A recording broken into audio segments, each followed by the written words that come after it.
It's time to take a ride on the Steelers Afternoon Drive with our co-hosts, Alan Saunders and Zachary Smith.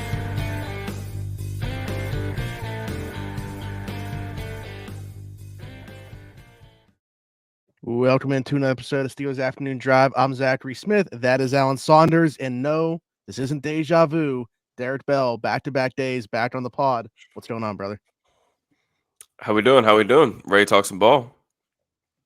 Ready to pick up the conversation. You know what? This is perfect, actually, that we've been talking about receivers yesterday, and we can just kind of pick up that conversation. We're going to talk about the draft stuff still, but we got to wait on that for a second.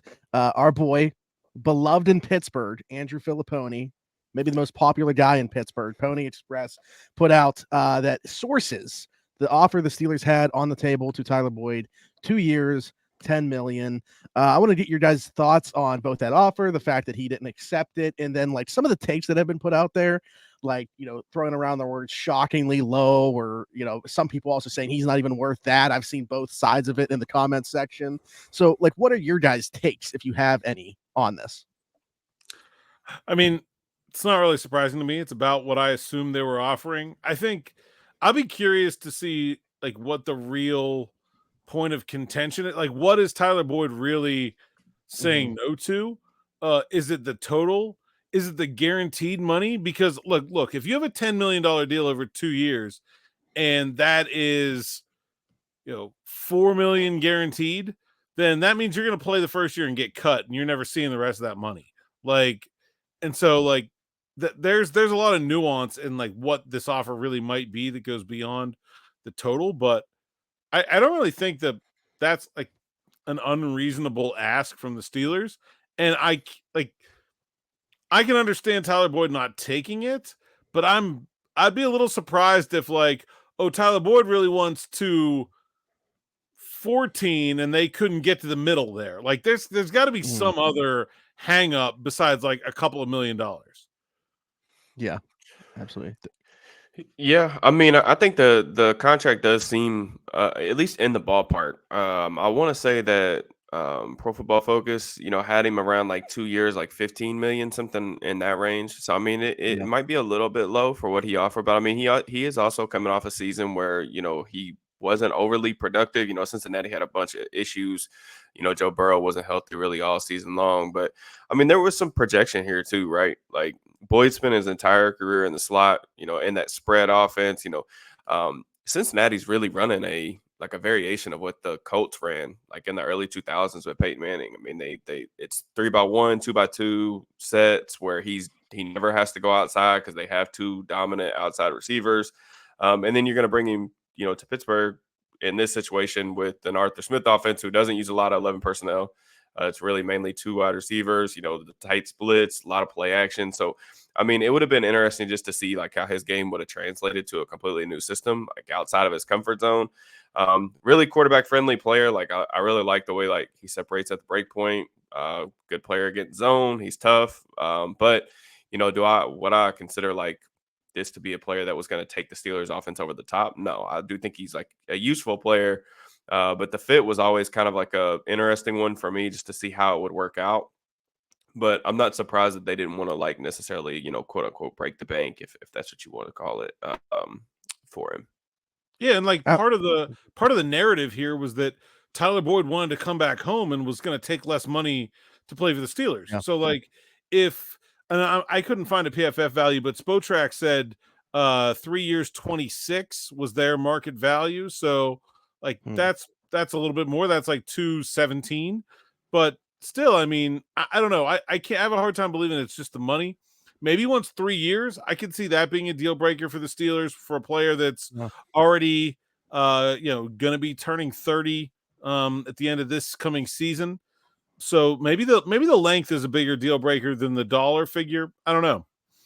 Yeah, I was going to ask you, Alan. I can't remember exactly how it was structured, but I thought the 1-and-1 thing was an interesting point. Like, would he be worried about being cut after year one? And I thought about Patrick Peterson's contract with the Steelers, which was 214, but I didn't remember how it was structured.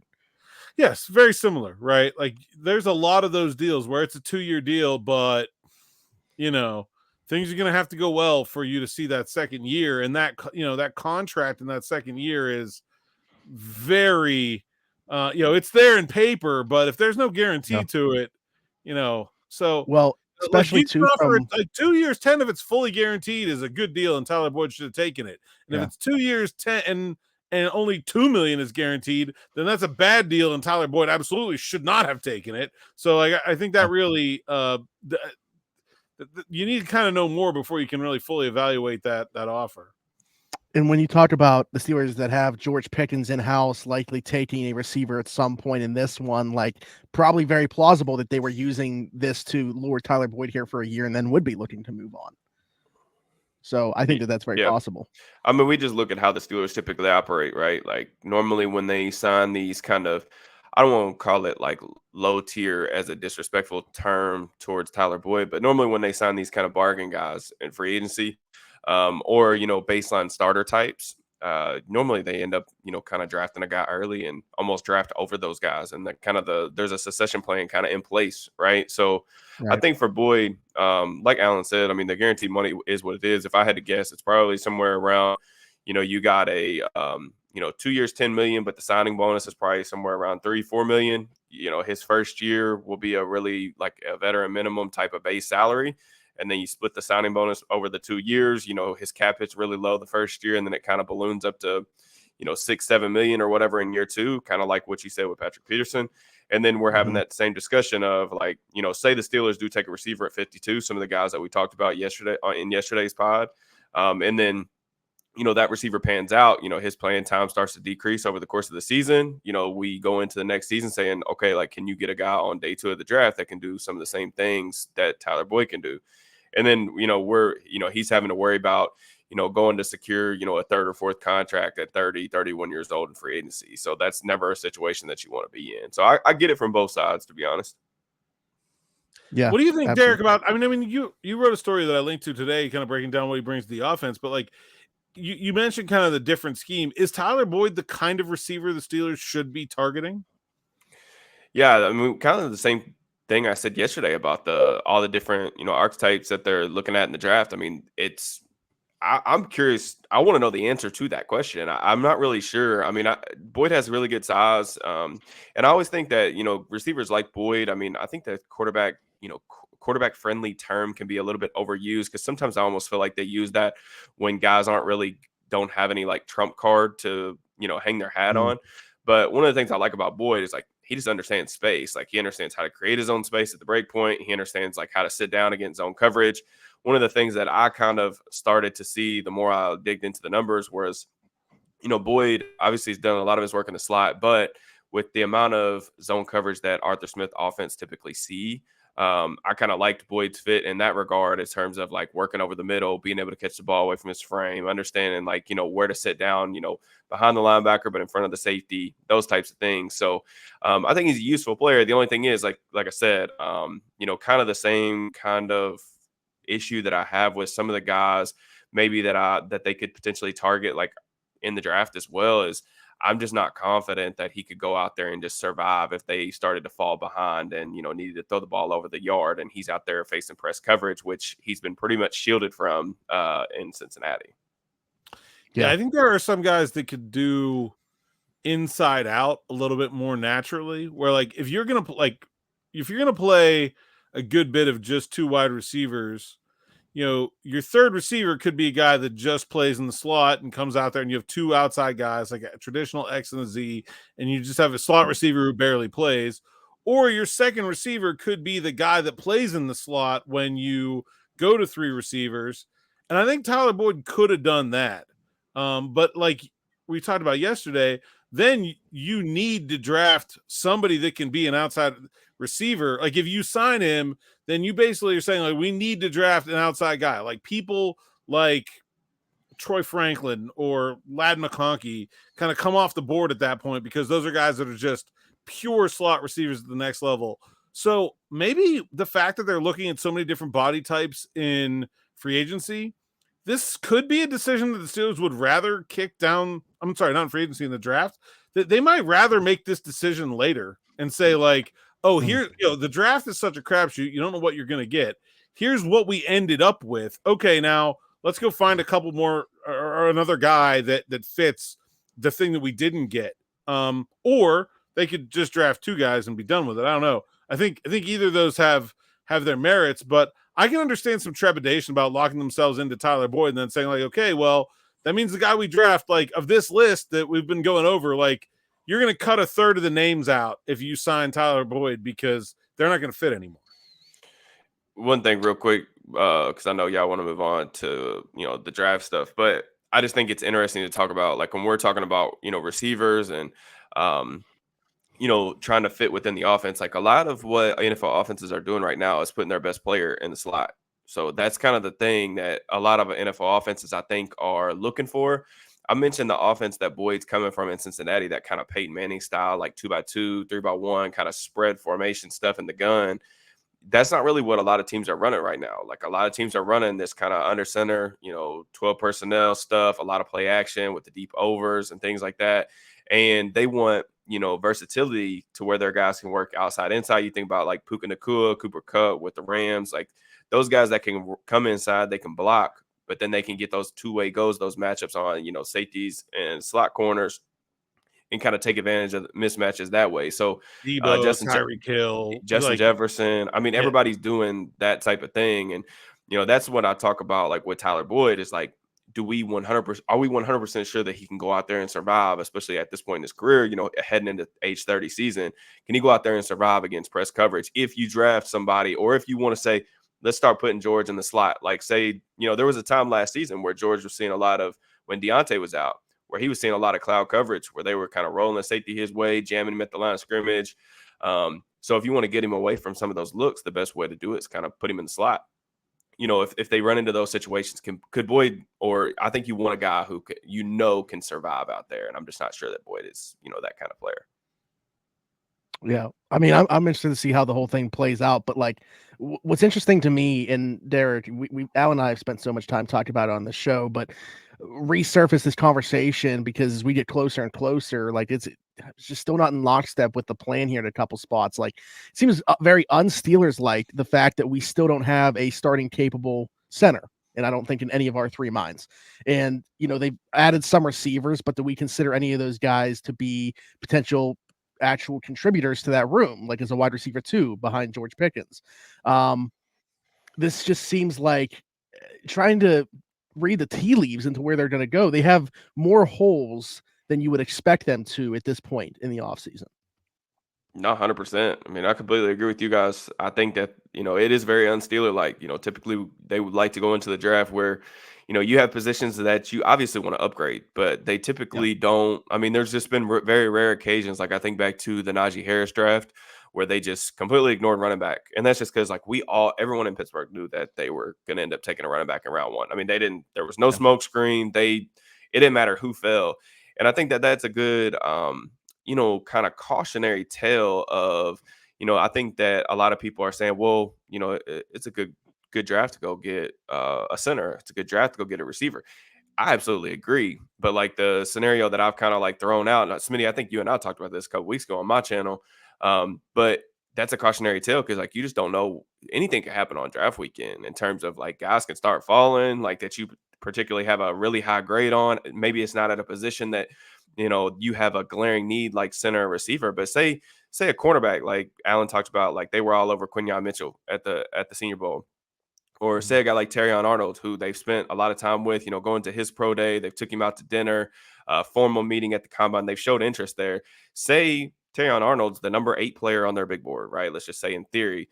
But, they don't have a center or receiver who's available that's until the 20s. And that's just how the draft plays out. Now, there are options they can take at 20, but you have a better player at a different position, like falling into your lap if Arnold starts falling. But then, because you've created these really glaring needs, you don't have a center on the roster that's starting capable. You don't have a wide receiver 2 or maybe even a wide receiver 3 on the roster. You kind of just pigeonhole yourself into having to take a specific position. And that's really like typically what they like to avoid going into the draft. Now, can it work out? Absolutely. Like they can target those 2 positions. You nail the picks. Nobody's even talking about it next year. But if it doesn't, then we're having a different conversation about like, the planning and the process of how this offseason kind of came about. And I just think it opens yourself up to a lot of criticism, which is just, the nature of the job. But it is surprising to me that they went about it this way. It's also surprising to me because, like in 2021, for example, when they went into the draft without a starting left tackle and without a starting center and without a starting running back, they were just in cap hell. Like they couldn't do anything. Like it was like they even, kind of broke some of their own rules to get under the cap. They have cap flexibility right now. They didn't have to cut Mason Cole. If Mason Cole was still on the roster, I think the whole conversation about this offense, look, nobody was happy with Mason Cole returning as a starting center, but Mason Cole didn't play any worse than Dan Moore did last year. Like they needed to upgrade both of those guys. Now they've just created urgency at the center position unnaturally by releasing him. Didn't save any cap space of note doing so. And like I think that part of it, you trade Deontay Johnson for a very mediocre cornerback. Like I think Dante Jackson could start, and I think he'll be fine, but he's neither a long-term answer nor is he great. Like they didn't have to make that trade. I mean, at least they filled one hole with the other, but I think it would be one thing if you went into the draft and you have these.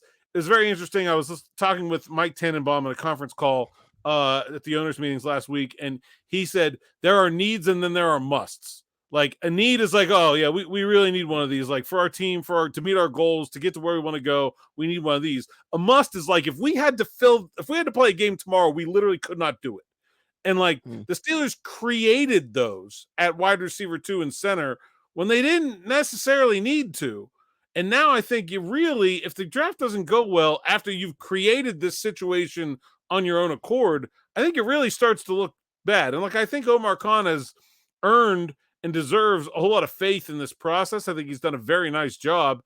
It's just when you start behaving, I don't know if erratically is the right word, but certainly like outside of the bounds of the way you've usually done business, and then you do this, it certainly feels not great. Like it better work, I guess is what I'm going to say.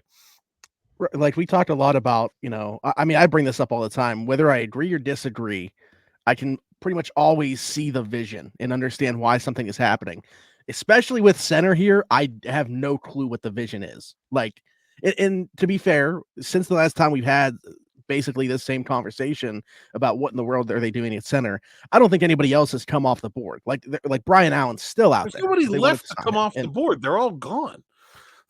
But like Brian Allen, we've talked about. Yeah. Nick Gates, we've talked about. Or sure. I mean, bringing back Mason Cole might be the third best option there. It left in free agency. And those guys are still out there. So if they were to sign one of those guys tomorrow, we could have a different conversation about it. But just like right now, I don't even see the vision with it. Yeah. And I think for me, the way that I was kind of processing those moves, which kind of, I don't want to say that center was going to be, I can't really say that they created the center hole because Mason Cole just like out of the season last year, they were not going to be able to run Arthur Smith's scheme with him at the pivot. It just like, he's just not athletic enough. He's not a good enough run blocker. And that's not even like before taking into account, the issues in pass pro that he had last year. So like, I get that he was not going to be an option. Now, having said that, I do agree with like what Alan was saying about the Deontay Johnson trade. Like I do understand. I think we all understand why that move was made. Like I don't care what Tomlin says about, he didn't request a trade, yada, yada. Like both sides wanted a fresh start. Formally. He didn't formally request. Yeah. Both sides wanted a fresh start. And like, we can ignore all the other, like reading between the lines stuff. Like it is what it is. And it's over with now. And the Steelers, I think got I called Dante Jackson a baseline CB2, probably CB3 at this point in his career. That's fine. My thing was, I mean, I even wrote about this for the site, was I don't want to judge that trade in a vacuum after they kind of reduced his cap hit, because I wanted to see what they were going to do with the money, right? And they don't have an I mean, I think they've got yeah. What do they have? Where's it going? Yeah, what do they have? Like 12 to 14 million in cash space right now? Yeah, something in that range. But they've got full restructure options available for Watt, Fitzpatrick, and Highsmith. So like that's like 26 million on top of that. Now they typically like to go into it with 10 million into the season for in case of emergency.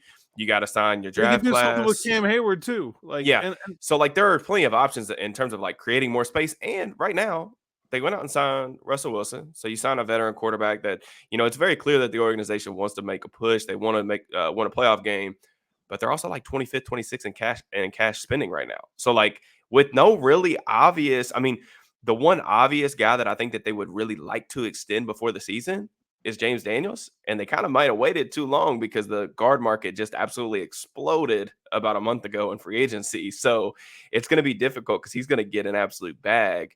So it's not, I do think that there should be another kind of, maybe not Patrick Queen level move, but I am surprised, or I would be surprised if they didn't do something like that in terms of like, whether it's a trade or something like that. Going into the draft with two obvious holes like that, it's very un-Steeler-like for sure. All right, let's get to the wide receivers here. We talked yesterday, and please go back and listen if you missed it, because it was good conversation about the first round options and the second round options at wide receiver. The part of that conversation I want to pick up is, Derrick, if they don't draft a wide receiver in the first round, assuming they don't do anything else at the position, can they afford to pass again at 51, or do you think they have to get someone there? And that's a good group. We liked a lot of those guys that we talked, and maybe to refresh, we talked about Xavier Legette from South Carolina, Roman Wilson from Michigan, Ricky Pearsall from Florida. I think those three guys specifically make like a very tight bunch around their pick, and then Jalen Polk from Washington, and maybe Malachi Corley from Western Kentucky is like the kind of bottom part of that range. Do they have to pick one of those guys at 51, or is this draft deep enough for them to wait until the third round to get a guy who's going to be wide receiver 2? Yeah, I mean, I think that conversation is difficult because I know that everyone loves this receiver class, and I like it too. It's a very good receiver class. I think that I've seen some takes, especially like responding to me about potential options early in the draft about you can wait, like there's talent in the third round. Like there's absolutely talent. There's guys that's going to be really productive, like wide receiver 3s, maybe even wide receiver 2s. A lot of these guys that I really like, but there's specific weaknesses within their game that could prevent them from playing like early on. And that's kind of worrisome. Like a lot of these guys there's projection required. Their draft picks. It's their day 2 draft picks. So like a guy that I would kind of throw around in this range of, that I think would be a good fit. A guy that I'm higher on than the consensus is Jalen McMillan from Washington. He's a guy who, he's played a little bit outside in 2021, but he was banged up this past season. I think that's why people are still kind of low on him. But if you go back to 2022 tape, I mean, this is a guy that won at all 3 levels, could stretch the field, does a really good job, keeping defenders off balance, manipulating tempo, doing all the things that the other Washington receivers do as well. But he's got a little run after catch ability, like can work choice routes. He's really quarterback friendly type of guy. So, I think McMillan is the guy that I would probably want to target if we're talking about like, getting into the third round. I actually have him ranked ahead of that. But yeah, I mean, all these guys, man, like when you start getting into a little bit of dangerous waters, even if I do like these guys, asking people to come in and play right away and, effectively be the wide receiver 2 in an offense that you need to take a big step to win a playoff game. That's a lot of pressure. And I'm not 100% confident that that's going to work out extremely well if they do pass, in the second round. There's another guy I have in this group, and for the record, I'm right there with you on Jalen McMillan. I have him next after Corley for me. There's 2 other guys I see as 84 options, and that's Jermaine Burton from Alabama and Tez Walker from North Carolina. I actually don't like Tez Walker that much, but that's kind of where the consensus has him. But Jermaine Burton is interesting. There's some off the field stuff there. There's also a little bit of projection. But he's, to me, like a different kind of player than maybe the rest of these guys that you're going to see from this point forward in terms of just his level of polish and experience in a high level offense. Yeah, Jermaine Burton, absolutely. Like he's extremely talented. I don't think that if you watch the tape, Burton's a guy who was for me to keep out of my top 10, if I'm being honest with you. I just think there's some uncertainty about the maturity level, about some of the stuff, the whispers that you hear from, people about, what he's going to be like personality wise, character wise, things like that. there was an incident, I think, after the Tennessee game where he, did something he shouldn't have done.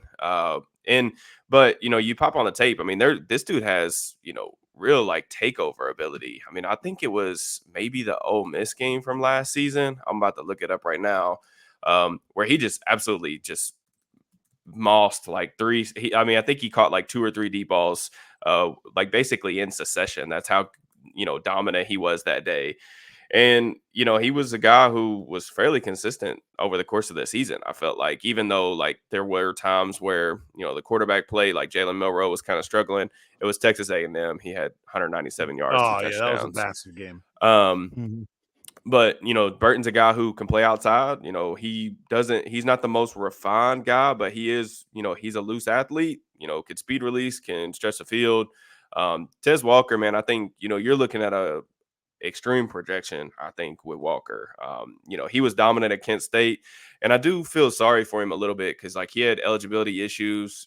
He wasn't even able to play week 1 for the Tar Heels, and then he came in, he was productive. It's just you could tell like with his movements, he just wasn't overly comfortable in that offense yet. I mean, the guy's coming in not mid-season, but during the season, trying to acclimate himself to a new quarterback, a new system. One thing with Walker, though, like he can really run. I mean, the speed is absolutely legit. We talked a little bit about Nate Wiggins yesterday, briefly mentioned him in the pod. Wiggins is a 4.3, like high 4.2 guy, verified. Walker beat him on a deep ball in the first play of the game from the Clemson game last year. Like just straight up worked him, created a little separation with maybe some offensive pass interference at the top of the route, but he stacked him cleanly. So it's a guy who can really run. It's just everything about his game, aside from that, really needs refinement. He had a tough Senior Bowl, which I think has kind of affected his draft stock a little bit. Yeah, I was pretty disappointed with his performance at the Senior Bowl. I was really looking forward to seeing him, like you said, because it's limited tape against, he had the 2 seasons at Kent State, but there's not a lot of games against high-level competition, so you always want to see guys like that. And then, I thought it was pretty disappointing. I thought guys that we talked about earlier that were at the Senior Bowl, like Roman Wilson, really outshined him in that setting and kind of led to those guys being ranked where they are. I have some more guys on my list here beyond the 84 options that I think could be interesting at 98. I've got Brendan Rice from USC, Javon Baker from UCF, Johnny Wilson from Florida State, and Malik Washington from Virginia. To me, at this point, you are not getting a guy that is like a day one, like a realistic day one starter anymore. Maybe Brendan Rice. I don't know, man. Like there's just at this point, even though this is a deep wide receiver class, and these are better than the average guys you're getting at the end of the 3rd round, like it is still a tough projection to see a day one starter here for me. Just real quick, I wanted to say Javon Baker's my favorite of that bunch. Yeah, I would honestly say Baker as well. There's some issues with his hands, but the guy's big and he knows how to get off press coverage. I think those are 2 things that I value. He's a pretty savvy route runner for his size as well. So he would probably be like my target if he was still on the board. At this point, I'm a little bit higher than him.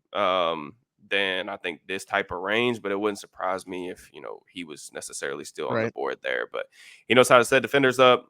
He was extremely productive over the last couple seasons. He was a former Alabama guy, so a high transfer or a high recruit.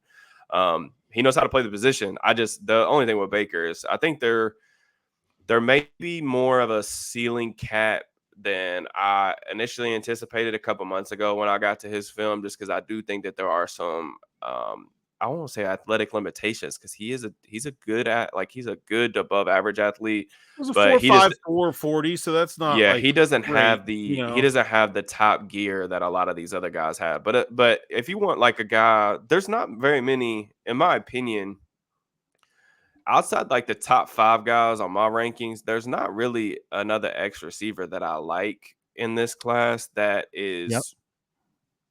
That I would be willing to say is going to play X on Sundays. So if that's kind of the role or the type of player that they want, Baker would kind of be there. And, he has some issues with his drops as well. Like he double-digit drop percentage, I'm pretty sure, last season. So hands are a little questionable, but he knows how to get open, can be pressed, made a lot of big plays for UCF. I just, wait until this point in the draft would be I would be extremely I think we're all confused right now about what the plan is. We're anxious to find out, but I would be extremely concerned if that was their plan, which I would find kind of. I can't imagine how believe. those first. What we talked about their fourth pick now. Like, yeah, I can't imagine the direction that the first three went. I guess it would be what if they went center, tackle, and corner first, but before take receiver. Like, yeah.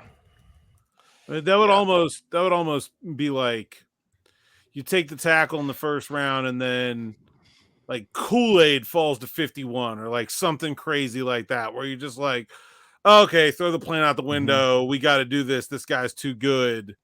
And then it's like, we'll figure out wide receiver later, I guess. I don't know. I'm having a hard time envisioning that situation. I also would have told you 2 months ago I would have a hard time envisioning it being April 2nd and the Steelers do not have a wide receiver 2 or starting center on their roster. So I think like it's okay for us to talk about things that are a little bit hard to envision sometime. I think we're all in agreement that center and wide receiver have to happen in the first 3 picks, though. Does that feel right? Yes. Yeah. Oh, absolutely. Yeah, 100%. All right, I've got 4 more names here. Guys I have up as options at 119. These are all guys that I think do at least one thing that's interesting. They're not all great, but I think they're like draftable guys, especially if they're looking to double dip. I think I like some of the traits of some of these guys as projectable players. I've got Jamari Thrash from Louisville, Luke McCaffrey from Rice. Obviously, the Steelers love their NFL bloodlines. I got another one here, Anais Smith from Texas A&M. His brother also played in the NFL, significantly less famously than Luke's brother, and Jacob Cowing from Arizona, who I actually really like. I just think he's a little bit too much like Calvin Austin. But your thoughts on that group, and is there anybody else you like as we get farther into day 3 that you think could have some upside as a double dip potential at wide receiver? Luke McCaffrey out of that group, by the way. That's my contribution, just saying which guy from the list you have. You like. Solid. I think Jamari Thrash is a really good player. I'm I think opting that to the Steelers at this pick after the Senior Bowl, and a lot has changed since then, and I still kind of like it. Yeah, Thrash is a good player. He's a guy that he's going to be a Z at the next level. You have to keep him away from press, but he's a reasonably good athlete. I felt like on film he was consistently open, had some good reps against the Notre Dame corners. I got to watch that game live, but extremely productive. Just dating back to Georgia State. But I really think he's a nuanced route runner, and I really appreciate that. He can separate. There some drop issues as well over 2023. But he's a twitchy guy. So like if you want somebody with that type of skill set, that would be probably my favorite player of the group that you mentioned. There's also some other guys like it's funny because I talked about I think that just the way the roster is right now, I think it's definitely plausible that they could double dip. And then they brought in a couple guys. I think for pre-draft visits, I saw Taj Washington from USC's coming in. Yeah. And then did I also see, I could be making this up, but did I also see that Jordan Whittington from Texas is coming in as well? I think maybe it's the Zoom. I don't know. There's some interest level there. Okay. Yeah. Yeah. But like those guys would be, and then the kid from Georgia, Rosemy, Jackson. Jack Saint, those guys are all like, if they were to take one in round 2 and then get another guy in like round 6, Whittington's a guy who, before we knew what the offense was going to look like, that I kind of said that if they were going to wait on a receiver, like to take in the 5th or 6th round, that was the guy that I thought they might like, mainly just because like he's big. He kind of like what people wanted. No, that's not a good comp. People are going to flame me in the comments for that. I'll just say like extremely good blocker, selfless teammate, has some run after catch ability, which I think is valuable and something that they were missing a little bit last year out of the slot. He's not overly refined as a receiver. He's never going to be more than like a wide receiver 3, wide receiver 4. But he's a guy who like I think will stick around an NFL roster for a while just because like he plays his tail off every single snap. And like I think he's going to be a good special teamer as well. So that would probably be one of the guys that I like. Taj Washington, decent player, just really small. So I guess that's kind of my contribution on that as well. I honestly did not scout Taj Washington, but I watched him a lot live when I was watching USC. Jalen Coker, but we didn't bring him up, did we? No, that's a good one. Did he have a pre-draft? I'm a fan of him. Did he I have a don't know about pre-draft or Steelers anything? interest in him. Not I don't that believe I've so. Okay. seen. No. I got you. Also, what's funny is I looked up Luke McCaffrey. I was trying to find some like testing numbers, go to the mock draftable. It's his birthday today. I was like trying to figure. So I don't know if that means anything, Nice. but we just happen to be talking about him on his birthday. What was the other one that was mentioned there that I was looking at here? Jamari Thrash. It's funny because I was looking up to see how old McCaffrey was because I didn't want to say something like that was off base because Jamari Thrash, me personally, I'm not saying that it's like the determining factor, but like 24 years old coming into the draft, like certain teams have those age guardrails. So I just wanted to bring that up, but then I saw McCaffrey just turned 23. So like how much of a difference is there anyway? Yeah. Another guy that they've kind of shown interest in that's a little bit older is Ricky Pearsall. So he's going to be like a 23, 24-year-old rookie as well. So I think, there is that conversation about, age and how much it matters. I think at this point in the draft, though, like day 3, I always kind of categorize it it's just dart throws, man. Like if you like a guy's tape or if you see a specific role that this player can play within your offense, your defense, or even on special teams, you do it. But I think, like I said, I think Thrash is my favorite guy out of that. Like, just he's a good athlete, switched up, understands how to get open. I like Thrash's tape. He was a difficult player for me to leave out of my top 15. I think not saying that like the age guard because they do mean something, right? Like if you dominate or if you don't dominate at your level until you're playing like a 24-year-old going against a bunch of 18, 19-year-olds. But I think like that conversation has so have we had one of those guys recently? No, not that I can think of. Okay. I think it's skewed so far in one direction because of Jamar Chase, like what he did as a 19-year-old at LSU. Everybody was like, unless this is what you're able to do as a 19-year-old. Like I don't know. That's I remember that same conversation almost in a different light with Penei Sewell. Like there was people online that were, I mean, that was the big debate, right? Was should Cincinnati take Sewell? Should they take Chase? And like people were sitting there saying, like, what if like people were acting like as if Sewell was this capped out prospect? That's the thing is with the age thing for me, the way that I typically like do my grading, if you're gonna 21 years old as a rookie, you get like a slight tick up. If you're going to be 24, you get a slight tick down. That's not something that I grade like too heavily. I do think it speaks to something like we talked about Kool-Aid yesterday. When you come into a Power 5 conference and you play as a freshman and you dominate and you look really good, like that definitely speaks volumes for me, something I take into account. But, there are guys that we talked about, Xavier Legette yesterday. There are guys who they're just late bloomers. They take a while to figure it out. I mean, Legette was I wouldn't even say that he was a non-factor. Like, he was a negative for the South Carolina offense when he was in the game 2 years ago. And then he comes back, he works his tail off. The coaches absolutely love him, rave about his work ethic, all these different things. Great football character. And he comes in this past season and, has some absolutely dominant moments. So, everybody gets it at different paces. I just think, there is the age thing does, probably play into, how much more is there to tap into. So, but with Thrash though, older prospect. And I'm not really sure, like I said, he's a good athlete, but not a great athlete or somebody that I think has like super, super high potential, but interesting player. One more name I want to throw out there is Ryan Flournoy from SEMO, Southeast Missouri State, the Senior Bowl. Mark Robinson went to Southeast Missouri State, so before he transferred to Ole Miss, Steelers have a little history there. Also, like former JUCO guy, former walk-on, similar kind of path through football as Jalen Warren. I don't know, interesting guy. Got a Senior Bowl invite, and I thought did okay considering his experience level. Maybe 6th round guy to throw out there. The final thing I want to say about the age thing is like, I agree with everything you're saying. And I think this is the wrong way to go about things in general. But if I'm sitting here without a player on my team to fill that position, I might be a lot more inclined to go for a 24-year-old with 50 games of college experience than I would be some twitched out 20-year-old athlete that's only played 12 games. Like, I think, look, you're limiting your upside on the pick for sure. But if you need him to play and you're doing things like signing a 35-year-old quarterback because you want to win right now, I think that's sometimes a trade-off that you might have to take if you put yourself in the position that the Steelers have put themselves in.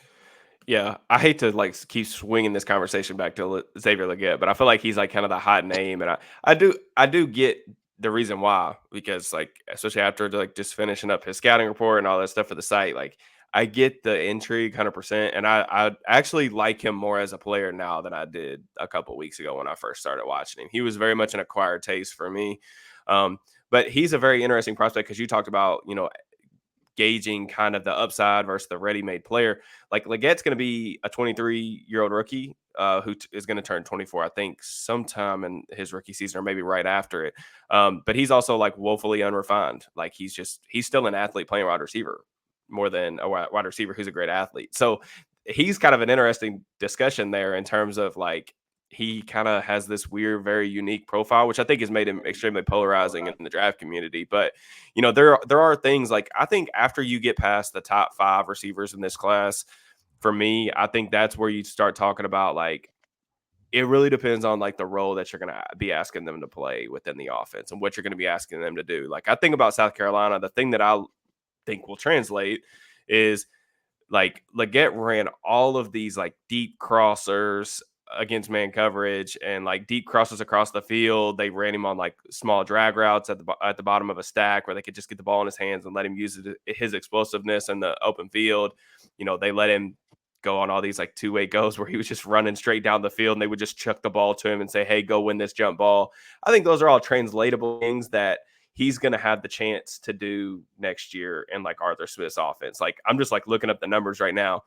Legette last season had 15 catches, 437 yards, and 2 touchdowns on crossing routes. I mean, like he like didn't run a very robust route tree at South Carolina. And I think that's the thing that I kind of worry people is like a lot of people are saying like, oh, don't get, let's just say AD Mitchell, for example, like don't get AD Mitchell at 20. Like there's plenty of receivers on day 2. Like, yeah, that's fine. But like AD Mitchell could run the full route tree 2 years ago at Georgia. Like there's no projection on if this dude is going to be able to go out and get his own buckets on the outside. Like he can do that in his sleep. The questions with him are, does he want to play like 100% of the snaps? And is he going to play when he doesn't know the ball's coming his way? But I think like the thing with Legette is like, you just have to understand that he's not going to be able to come into the offense and you're just going to be able to plop him in there and say like, all right, go run a blaze out, go run a 7-stop and get open. Like it's just not going to happen. Now there's things that he can be really useful for. It's just, they're different players, different type of tier, in my opinion. I'm gonna put you guys on the spot. Who's the first wide receiver drafted by the Pittsburgh Steelers? I'm going to let Smitty go first. Ricky Pearsall. I would say it's Legette. I'll say Roman Wilson. And I think we're all picking 51 there. So there you go. Yeah. Yep. Yeah. I don't think it's happening at 20. I don't know what we're doing at center, but Yeah. I don't either. Taking a center at 20 is what you better be doing. Maybe not.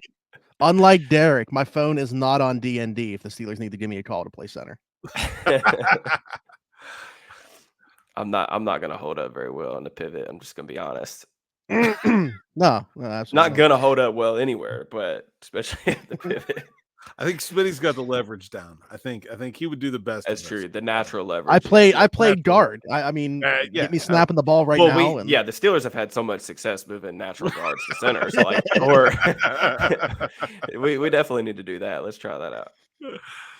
Yeah, absolutely. All right. Well, again, my phone is on Pittsburgh Steelers. If you're watching or listening to this, if you need to give me a call, I'll at least come work out and make some money from you guys before you guys cut me. So, but before we get out of here, of course, as always, tell the people they can find you, Derrick. At Steelers_DB on X, Twitter, YouTube, all that good stuff. And all my written work on Steelers. Now I got a really fun piece ranking my wide receivers coming, hopefully in the next like 24 hours.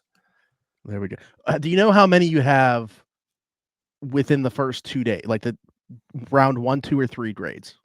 It's like I've finished up my top 15 and I've got most of them, like the blurbs written up for them, but all my top 15 will end up in my top 100%. There we go. Okay. And Alan, tell the people where they can find you. Saunders_PGH, PGH Steelers Now, SteelersNow.com. Like and subscribe to the YouTube channel. Mhm. That's it. The road to 12K. I just saw we crossed 11.5K the other day, so keep that coming. Getting great traction as of late. We appreciate you guys as always. So yeah, like, subscribe, hit that notification bell here. Hit us in the comments. Tell somebody about the channel. Leave us a 5-star review if you're listening somewhere else, Apple, Spotify, wherever you get your podcasts from. I'm Zachary Smith, PGH, for Alan Saunders, for Derrick Bell, and myself. Thanks for jumping in. Take another ride on the Steelers afternoon drive.